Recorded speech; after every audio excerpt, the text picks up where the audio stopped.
구독과 좋아요 부탁드립니다. 안녕하세요 여러분, 투트랙입니다. 네, 최근에 환율이 엄청 많이 오르고 있어요. 네, 여러분도 다 알고 계시죠? 지금 환율이 거의 1200원을 육박하고 있습니다. 지금 2019년 5월 29일 오전 10시 46분 현재 1193원을 지금 찍고 있습니다. 며칠 전까지만 하더라도 약간 조정을 받는 듯한 느낌을 좀 받았었는데, 역시 전문가의 예상대로 계속 올라가고 있어요. 1200원까지는 충분히 가고 있지 않을까라는 생각이 들고, 한 3년 전 1244원까지 올라갔었던 기록이 있기 때문에 거기까지는 그래도 충분히 올라갈 것 같다는 예상을 조심스럽게 하고 있습니다. 힘들죠. 환율 올라가면은 불과 저번 달만 하더라도 얼마였냐면 1130원이었으니까 거의 6, 70원 가까이 오른 거죠. 수익률을 따지면 한 5, 6%가 날아간 거예요. 예, 이 5, 6%면요 어마어마하게 큰 거죠. 네, 만약에 저희 회사가 20%의 영업이익률이 있다고 한다면 5, 6%가 날아간 거니까 거의 4분의 1이 날아간 거죠. 그렇게 되다 보니까 점점점 시간이 지날수록 가격 인상을 어떻게 해야 될지 고민을 하는 시점이 오게 되더라고요. 저희 회사 같은 경우도 지금 꽤 많이 수익률이 떨어지고 있는 상태예요. 매출 이익률이 예를 들어서 20%라고 했으면 환율이 오르게 되면은 그 환율이 오른 만큼 고스란히 빠지게 되어 있어요. 이익이요.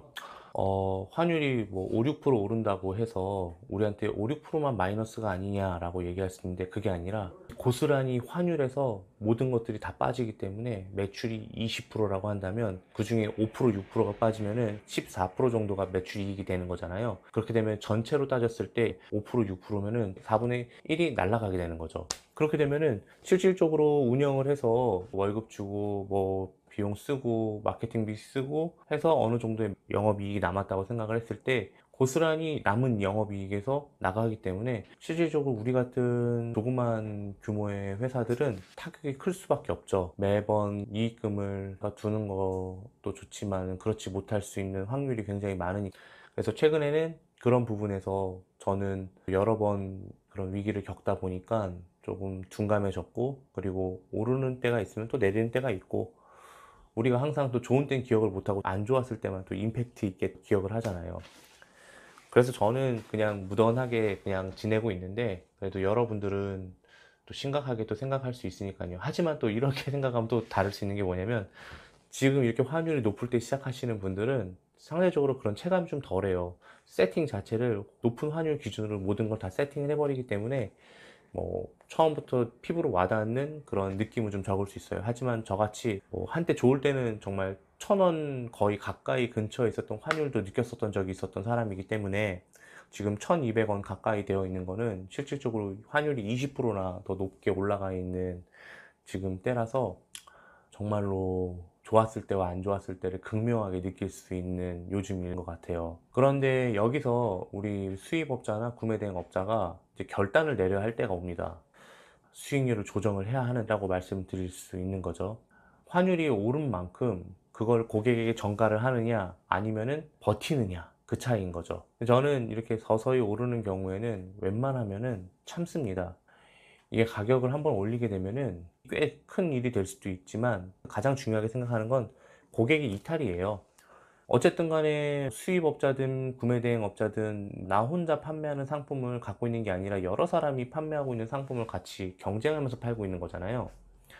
그런데 내가 혼자 가격을 올려버리게 되면은 분명히 앞으로 신규로 유입될 고객이 많이 적을 수가 있어요. 매출 초반에는 좀 오를 수 있다고 생각하지만 전체적으로 좀 떨어질 수가 있어요.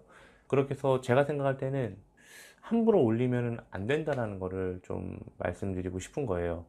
단기간적으로 올랐을 때 나만 가격을 올리게 되면은 분명히 저렴한 가격으로 판매하고 있는 사람들한테 몰릴 수가 있어요. 고객이 그냥 버티는 거죠, 그 사람들은. 근데 이제 환율 문제가 해소되게 되면은 한번 가격을 올렸던 사람은 다시 가격을 내리기가 쉽지 않아요. 한번 가격을 올렸으면은 그 가격에 올린 부분에 또 적응이 되다 보니까 모든 비용들이 또 거기에 맞춰서 적응이 돼요. 그래서 내리게 되면은 회사가 운영하는데 좀 어려울 수가 있어요. 그러니까 이렇게 생각하시면 돼요. 한 달에 300만 원 벌던 사람이 그 생활에 맞춰져 있어요. 근데 1000만 원을 벌게 됐어요. 그러면 1000만 원 벌면 이제 예전에는 이제 300만 원을 썼으니까 700만 원을 절약할 거 아니에요. 근데 이제 서서히 그 소득 구간대에 맞는 소비를 하게 되고, 그러다 보면서 또 1,000만 원에 또 최적화된 살림살이가 된단 말이에요. 그런데 갑자기 다시 예전처럼 300만 원 돌아가라 그러면 쉽지 않아요. 뭐 25평 살던 사람이 30평 살다가 40평 살다가 다시 25평으로 돌아가려면 어렵고, 큰 차 타다가 작은 차 타면은 또 적응하기 어려운 것처럼 그렇게 될 수가 있어요. 그래서 저는 만약에 지금 환율이 1200원 가까이 올라갔지만 최대한 버틸 수 있으면 좀 버텨보라고 말씀을 드리고 싶은 게, 그래도 이 사업을 굉장히 오랫동안 해왔던 사람으로서 드리고 싶은 조언이라고 말씀드리고 싶어요. 만약에 이렇게 버텨서 좋은 점이 있다면 어쨌든 간에 한번 이런 위기는 또다시 찾아올 수 있단 말이에요. 그때도 버틸 수 있는 체력이 생기게 되고, 그리고 마음가짐이라는 게 달라질 수가 있어요. 아, 또 이 녀석들이 또 한번 오르는구나. 그때도 한번 버텼으니까 이번에도 한번 버텨볼까? 그리고 버티고 나면요, 회사가 좀 더 강해져요. 그리고 사업가로서, 뭔가 CEO로서, 한 회사의 대표로서 좀 한층 더 성숙된다고 말해야 되나? 지금까지 저한테는 그런 위기들이 상당히 도움이 많이 됐던 것 같아요. 위기를 거꾸로 하면 기회가 될 수도 있는 거잖아요. 그렇죠? 우리는 그런 기회를 또 살려야 되는 것 같아요. 환율이 오른다고 거기에 시장에 적응해서 바로 가격을 올리게 되면 소비자가 외면할 수 있으니까, 뭐든지 좀 시장 상황을 주시하면서 신중하게 움직이고 신중하게 접근하는 것이 필요하다고 생각을 해요. 그래서 저는 특종업계를 알면은 굉장히 좋다고 하는 게 이런 부분이에요. 이럴 때 여러분들은 어떻게 생각하나요? 라고 물어볼 수 있잖아요. 그렇다고 담합을 하라는 건 아니고, 각자의 사정을 알게 되면 지금 시장 상황에 대해서 동종업계 사람들은 이렇게 반응하고 있구나. 아, 다들 힘들어하고 있구나. 그래도 힘든 가운데서 어떤 뭔가 해결책을 찾으려고 하고 있구나. 아, 나도 자극받고 나도 한번 그런 식으로 생각을 해봐야지. 라고 충분히 생각할 수 있는 부분이 있기 때문이에요. 그래서 제가 경쟁자가 아니라 동업자라고 말씀드리는 이유 중에 하나입니다. 시장 굉장히 커요. 옆에 있는 사람하고 경쟁하지 마십시오. 저는 지금 조금 고민 중에 있어요. 아, 이거 올려야 되나 말아야 되나. 근데 저는 지금 조금 더 버텨볼 생각입니다. 어제 좀 추이를 봤는데 5월달 매출이 4월달에 비해서 빠졌어요. 전체적으로 따지게 되면 한 20% 정도죠. 그 정도 빠졌던 것 같아요. 근데 버틸만 합니다. 그럼 버티는 거예요. 올리지 않고. 그리고 회사의 위기 관리라든가 이런 것들도 준비할 수 있는 계기가 되지 않았나 싶습니다. 그러니까 여러분들도 분명히 회사를 운영하다 보면은 리스크가 분명히 있어요. 하지만 그때마다 너무 성급하게 대응하는 것보다도 조금은 손해를 보지만 그래도 시장 추이를 보면서 어떤 식으로 접근해야 될지를 한번 곰곰이 생각해 보는 것도 좋은 자세인 것 같아요. 너무 즉각적으로 반응했다가 갑자기 환율이 내려가면 또 그때 또 내리고 그러면은 고객의 신뢰가 깨져요. 가격이 들쑥날쑥 들쑥날쑥 들쑥날쑥, 아무리 구매대행이고 병행수입이라고 하지만 그래도 어느 정도 일관된 기준이라는 게 있어야 되거든요.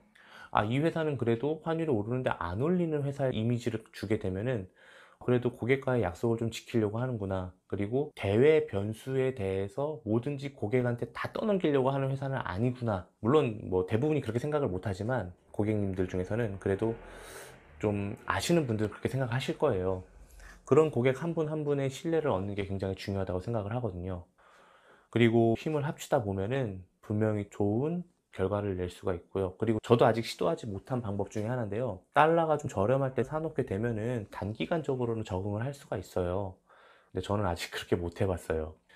다 원화갖고 그냥 부동산을 사거나 뭐 막 그런 식으로 했기 때문에 뭐 사업 융통 자금으로 하기 위한 달러를 갖고 있거나 그렇진 않아요. 하지만 조금 더 지금보다 규모가 커진다면은 그러려고 생각을 하고 있어요. 근데 이게 뭐 쉽지가 않죠. 가지고 있는 현금을 달러로 갖고 있다는 것 자체가, 달러는 한국에서 쓰기가 어려우니까 또 그런 단점이 존재하죠. 하지만 이런 경우에는 엄청나게 달러가 그리워지는 요즘입니다. 네, 여러분, 이럴 때일수록 가격을 올리는 데에는 조금 신중했으면 좋겠고요. 그리고 여러 사람들과 이야기를 많이 해봤으면 좋겠어요. 물어보는 거예요. 그냥 요즘 강달러인데 좀 어떠시냐, 뭐 수익률은 많이 좋아졌냐, 뭐 괜찮다 그러면 어떤 식으로 극복하고 있는지 물어볼 수 있잖아요. 근데 이거를 별로 안 친한 사람끼리 물어보기가 좀 그래요. 그런데 좀 어느 정도 교류가 되어 있는 상태에서 물어보게 되면은 얘기를 안 해줄 이유는 없죠. 내가 얘기한다고 해서 그 사람이 다 내 방법을 쓰는 게 아니고 그런 거니까요. 요즘 같은 정말로 누구도 믿기 어려운 시대에서 동업자로 누군가가 있다는 거는 정말 큰 힘이 되는 게 아닌가 싶습니다. 네, 제가 매번 말씀드리는 것 중에 하나가 네이버에서 온 꿈사를 검색하시면 온라인 무역으로 1인 기업을 꿈꾸는 사람들의 모임이라는 그 카페가 있습니다. 그 카페에는 병행수입업자, 그리고 구매대행업자, 그리고 이제 막 시작하시는 분들 많이 오셔서 의견을 서로 교류하고 있는 카페거든요. 오셔서 좀 도움도 많이 받으시고 도움도 많이 주셨으면 좋겠습니다.